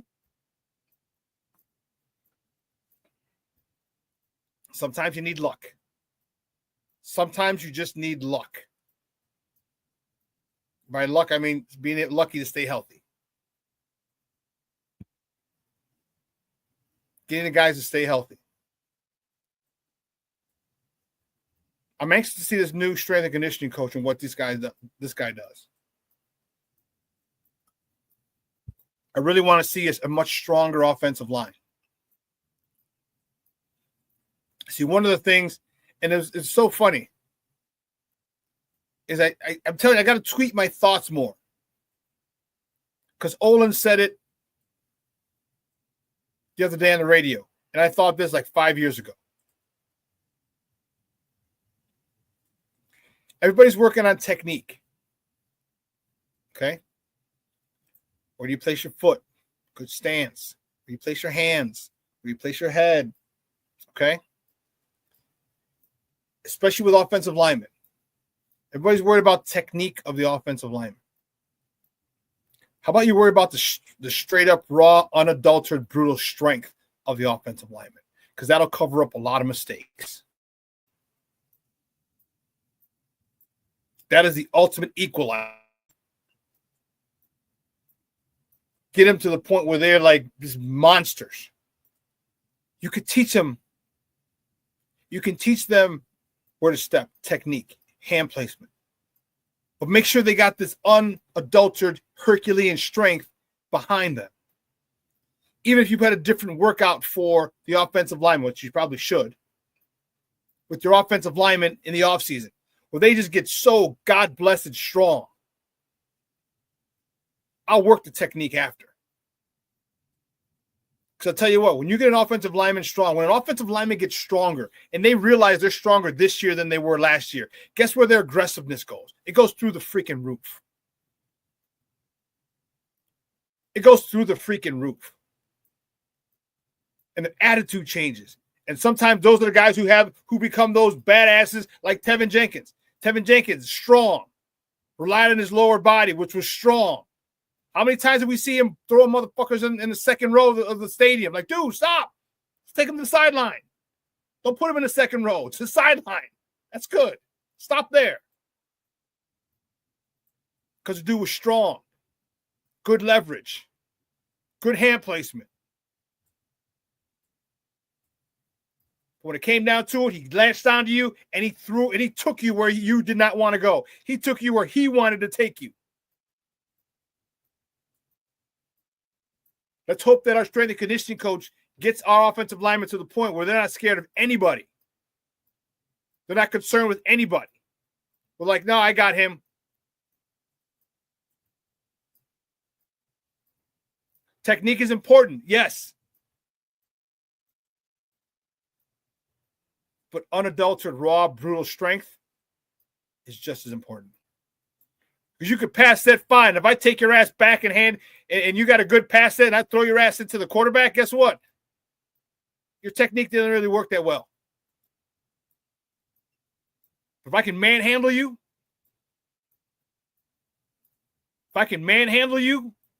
or you want to come at me and just bull rush me and I can stop you, or we're going zone and you want to try and meet me with speed and I can just grab you and push you, keep you on skates past the play. If I got a gap scheme, or if I'm pulling, I get to light you the hell up, or steamroll a God-blessed linebacker who's only 230 pounds.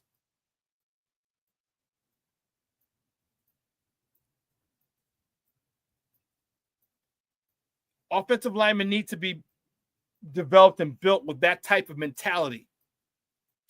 All right, because listen,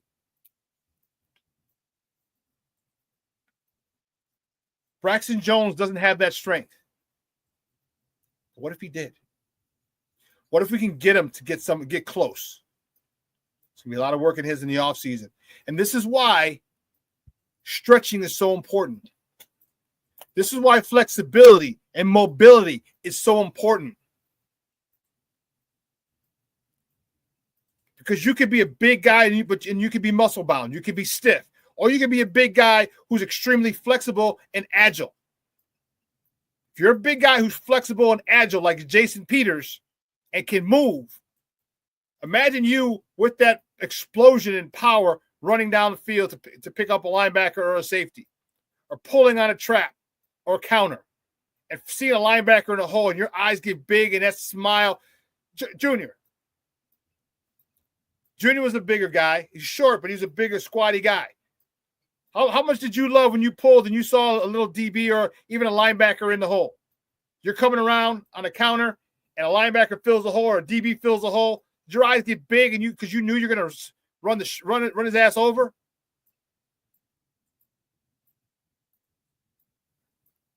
When offensive linemen are strong and mobile, like Junior was, you get out and run, and because not only do they have to deal with your strength, but they got to deal with your inertia, with you moving at your weight, and the strength when they hit you. Come on, man. It's not rocket science.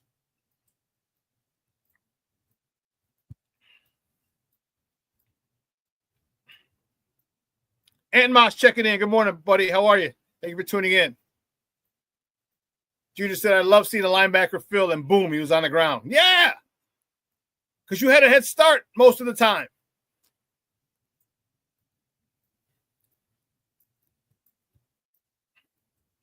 Let's take a look.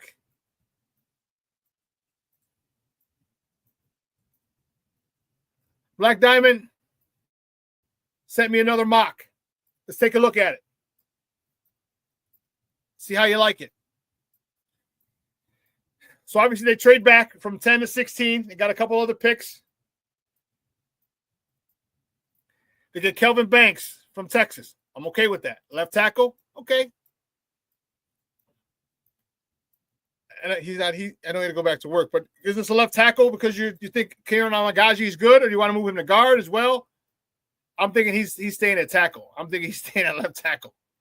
Kieran Amagaji and all the other guys, you can fight for that left guard spot because we're going to get a right guard in the draft in free agency. But Tyleik Williams from Ohio State, okay, I like that a lot. Landon Jackson, from Arkansas, edge, okay. Donovan Jackson from Ohio State. Look at this. Big name schools. Kelvin Banks, Texas. Tyleik Williams, Ohio State. Landon Johnson, Arkansas. Donovan Jackson, guard, Ohio State. Trayvon Henderson, running back, Ohio State. I like that pick.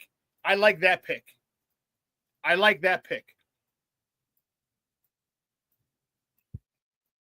Jake Majors, center, Texas. I like that school. Pat Bryant, wide receiver, Illinois, love it. Craig Woodson, safety, California. I like that because we need some insurance for Jaquan Brisker. Savion Jones, edge, LSU. I'm good with this.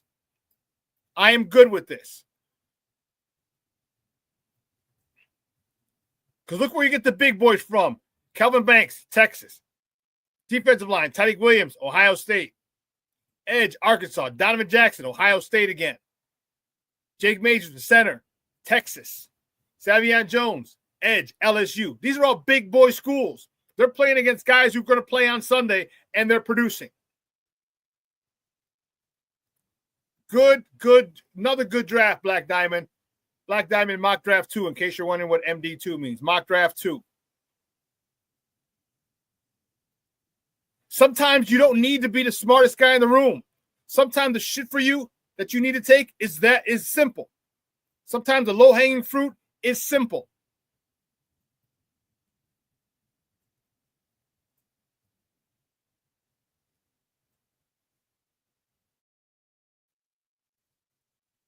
What's the word I don't know. I haven't gone into it, and I have probably next week I'll start diving into looking at players.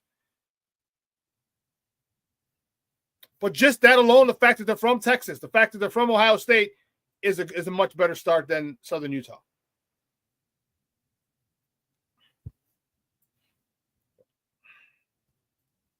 Cornelia says, I'm telling you, Ben Johnson's scheme will make the O-line better with reliance on play action. Yeah, because you're going to run the goddamn ball. You're going to punch people in the mouth, and that's the thing that I like. Detroit punched you in the mouth. Because look at the wide receivers. None of them had crazy 1,600-yard seasons, 1,500-yard seasons, 1,400, 1,300-yard seasons. No, they didn't. None of the wide receivers did. But they had good ones. They had Jamison Williams. You had Amon-Ra St. Brown. But they didn't do that. Why? Because they're punching you in the mouth, running the ball down your throat. When you run the ball down people's throats, you have to respect play action. And then you give me Rome Odunze, who led the NCAA in receiving yards the year before, last season, his senior year in college. And then you got DJ Moore, true stud number 1 receiver. You saw how Ben Johnson used Jason Canfora, or no, who's the guy? Is it like Canfora? The tight end in Detroit? Cole Kmet, you better get your running shoes ready, boss.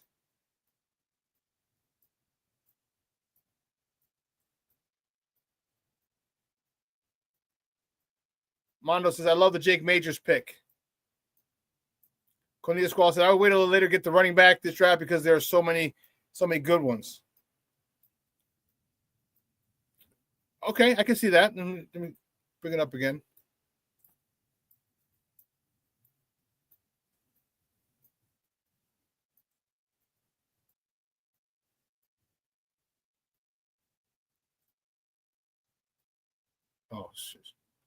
All right. I'm like, where's the running back? I didn't see the running back.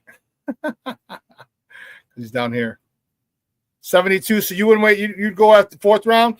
Because that's third round right there. You'd wait.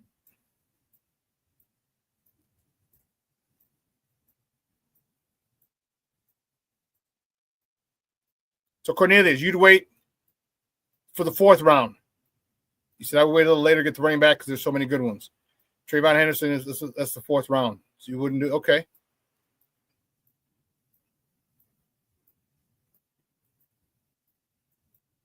Cornelius said, I've been drafting Elijah Arroyo, the tight end from Miami, around 72 lately. Okay. So you would take the tight end there, and then later on. But look, here's the only thing. From 72, that's a long way. 72 to 149. That's what? That's 77 picks. That's another 2.5 rounds. That's half rounds. It's I don't know how many good running backs are going to be there in those later picks. That's third round, so you're looking at 2.5. You're looking at 6th round now. Late 5th, early 6th round. You want to wait? You want to try and get a good running back from a big school there, or do you want to get? It's a conundrum. I'm just asking. I'm not saying this is what I would do. I'm just asking.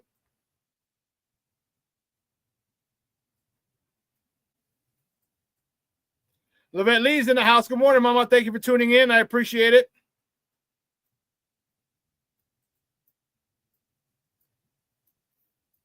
Jay Grizz with the salutations, the greetings and salutations. See, because 72, that's the third round.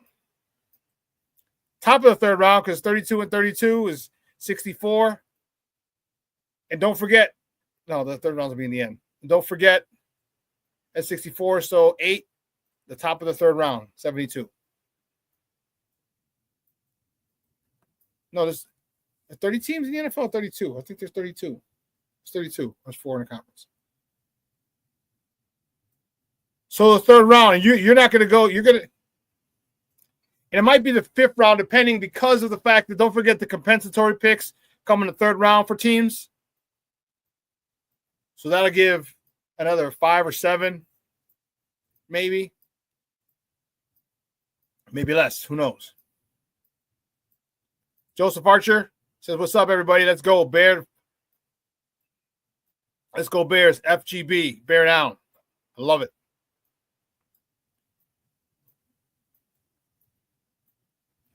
Cornelius, he hasn't taken a job yet. Cornelius says, aren't the Bears getting another third-round pick because of the Ian Cunningham move? Ian hasn't been named. He hasn't gotten the GM job yet in Jacksonville. If he does, that changes everything. That gives us another third-round pick this year and next year. So no, that hasn't happened yet. If that becomes official, if that move happens, woo, Charlie. Now we'll have 2/3, 2 seconds, 2/3. But I like what Black Diamond did. He addressed everything we need. Offensive tackle, defensive tackle, edge, offensive guard, running back, offensive center. What else do we need? Edge, we got him with Savion Jones at the end. We got him with Landon Jackson. I mean, this is a good draft. This is a really good draft.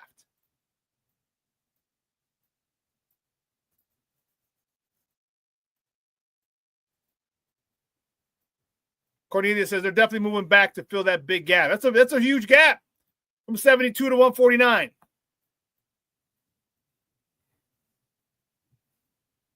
That's a huge gap.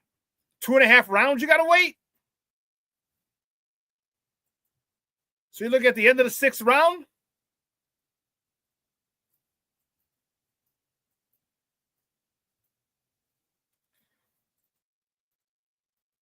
I would too, but I'm okay with what we got. You got Pat Bryant.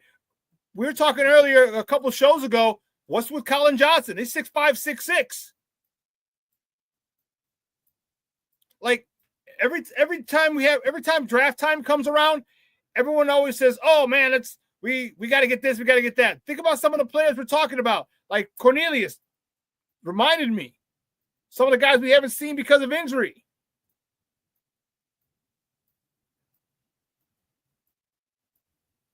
All right, some of the guys we haven't seen because of injury, they might be pretty good. All right, Bill Murray's been injured. Kieran was injured, and he got hammered. The Kieran, Bill Murray, Bates.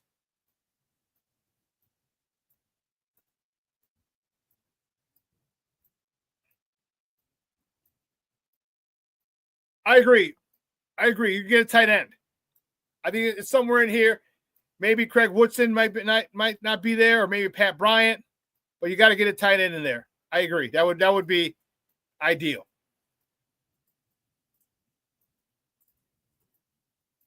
I still think Tyler Scott can be a weapon. So do I. I think Tyler Scott and Colin Johnson, along with DJ Moore and Rome Odunze, that's a nice little squad. Because you got a 6'5", 6'6" receiver in Colin Johnson. Use him.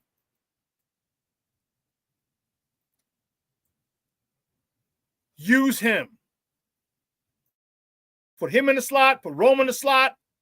Put those two on the outside. Put DJ in the slot. In motion. Come on, man. But so oftentimes we forget about what we have and just go after the new shiny toy because it's new and there's no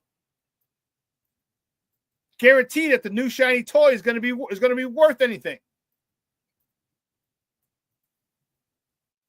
It's like if you take, instead of Pat Bryant, you get a tight end to come in and try out, or you draft a tight end at 204. Okay.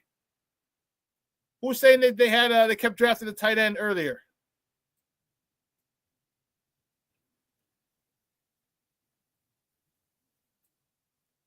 Cornelius. I've been drafting Elijah Arroyo from Miami around 72 lately. Okay. Yeah, if you can get it right after 47, you come back up in here and get a tight end. Yeah, it was you, Cornelius. Oh. Yep. I like it. I think it's a very good draft. I think it's a great draft. I mean, I could also see if you take out Pat Bryant. If you take out Pat Bryant and put in a tight end. But I love it. Give me big-time players at the lower level who you want to be big-time players at this level.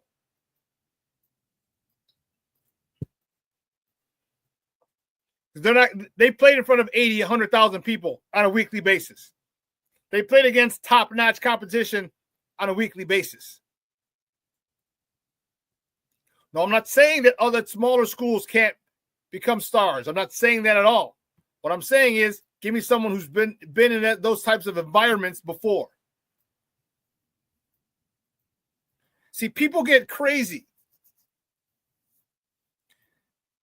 People get crazy because sometimes if you disagree with them, all of a sudden now it's you suck this, your mama's a hoe, and then we can't agree to disagree. And that's the problem with all these little thumb thugs on the internet, online, on Twitter, who think their shit don't stink. They can't agree to disagree. Oh, you're a clown. Even some of the other people. We gotta get to resort to name. You're a clown if you don't think this. You're a clown if you don't think that. First of all, who the fuck are you to call people a clown? What's your football background and knowledge? And even so, we all have the right to our opinion. If you think we're a clown, some people may think you're a clown because you're making an aggressive opinion on some shit that you don't know about, that you just watched.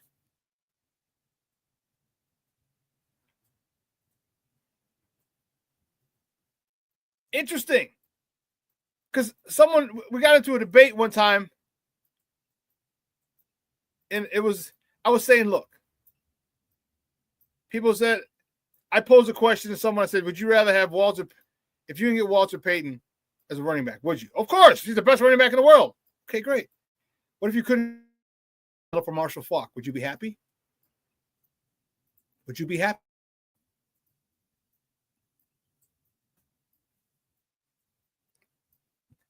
In the comments, would you be happy if you couldn't get Walter Payton, but you had to settle for Marshall Faulk? Would you be happy?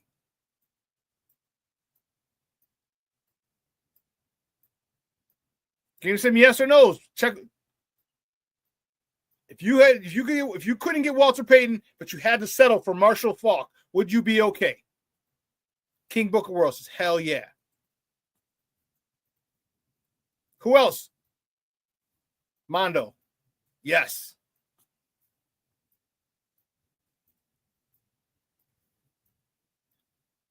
Shorty. Hey, I'm proud of being a clown. James Ford said yes. So I'm saying just because we don't get the guys we want doesn't mean other players aren't going to be good. It's our ego jumping in saying, well, my God, he would be better because I said so. No. And that's the problem with people. It doesn't go their way. Oh, you're a clown. I mean, someone else can't. I mean, you know exactly where I stood. I think Justin would have been a better quarterback, but it doesn't mean Caleb can't take us to a Super Bowl title. It doesn't mean that at all. It doesn't mean Caleb can't pass for 4,000 yards. Not that I care. Doesn't mean Caleb can't be an elite quarterback for years in this league on this team. Doesn't mean that at all. It's people's egos get involved and like, oh, well, I said it, so it's my guy isn't, whatever. King Booker, well, you're right. Whoever says no, I don't think they really saw Marshall Faulk. Marshall Faulk was the engine that ran the greatest show on turf. There was nothing he couldn't do. Pass pro, man, he stood up linebackers who were bigger back in the day. 240, 245. He stood up linebackers on pass pro so Kurt Warner can hit Oz Hakeem, Isaac Bruce, Torrey Holt.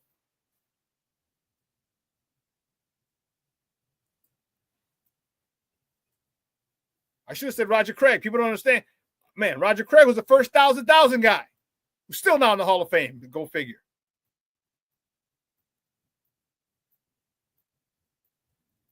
You know, when you create a category, I think you should be in the Hall of Fame. Like the first person who had 5,000 yards, I think that was Marino. Hall of Fame. When you create something, let me take that back. If you create something, come on, Shawn, turn your phone off, silly. My bad, guys. If you create a category and you have numbers pretty good, maybe even a little subpar than, like 10,000 yards rushing is what you're looking at for a running back. But you create a category and you've been consistent in what you're doing, then you should be in the Hall of Fame.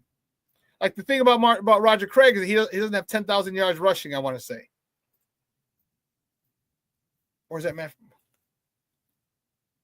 I don't know why. But, man.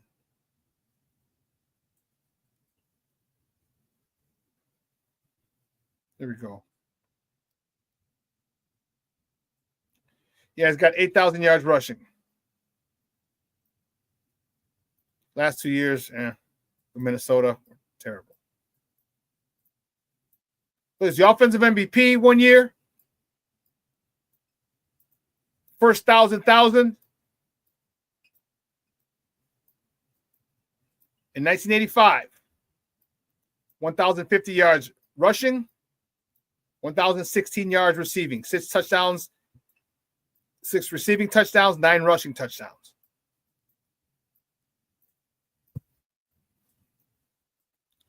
King Booker World, I agree with you.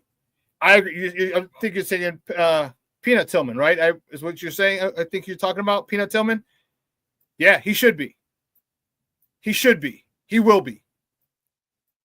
When you change the course of a game and you change the way people play the game is played, yeah.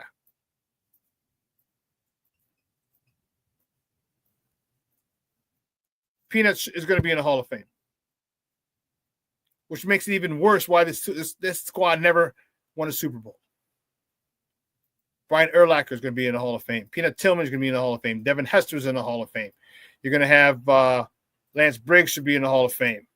Peanut Tillman's going to be in the Hall of Fame. And this team never won a Super Bowl.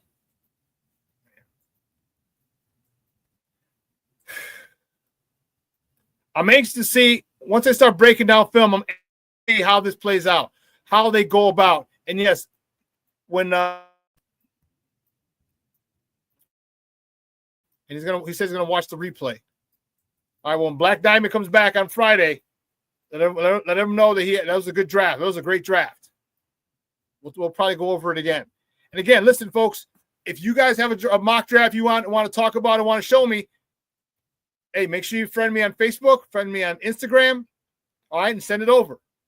And we'll incorporate it into the show just like we did with Cornelius, just like we did with Black Diamond, all right? We could talk about it. Oh, man, 2 hours is coming on. I want to thank you guys. Dude, this was live. The chat was lit. I loved it. That's what makes this one of the best shows around is your interaction with me. And I'm going to keep it a buck. I'm going to keep it a buck. That's for sure. But thanks for tuning in. I love it. I appreciate the love and the support that you guys give me. And be sure to tell family, friends, check it out. Shorty, you do it all the time, man, and I really, really appreciate it. Thank you. Thank you so much. All right. Most people at the bottom compete. People at the top, rich people, smart people, successful people collaborate. And I appreciate you, Shorty. I really do. Everybody else who comes in and watches and gives your opinion. We don't have to agree. We won't agree all the time. That's the beautiful part of this. We can agree to disagree. All right. And I love the fact that we're respectful in here. You guys are respectful of each other. I love the fact that you don't agree all the time, but you're still respectful. That's what's awesome. That's why this community is phenomenal. I want to thank you guys for being freaking great people, upstanding citizens. All right. Because at the end of the day, they're not paying our bills. I'm going to check for the Chicago Bears, the Chicago White Sox, the Chicago Bulls, the Chicago Blackhawks, and the Chicago Cubs. I just want to say thank you, man. It was a great show, and I'm looking forward to Friday. Trying to get Bob Nightingale on, talk a little baseball. We'll see. The busy man, now the baseball's starting. Hey, listen, guys.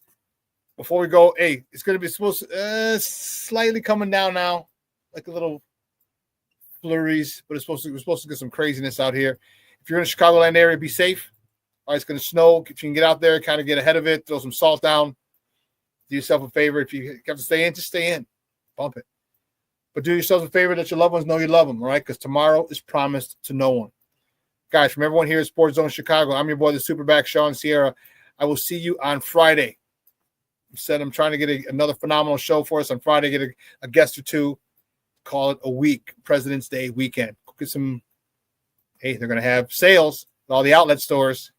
Look at me, I'm a shopaholic. Anyway, folks, I love you and I appreciate you. Have a phenomenal day. Stay safe, stay warm. Your boy, the SuperBack, I am out.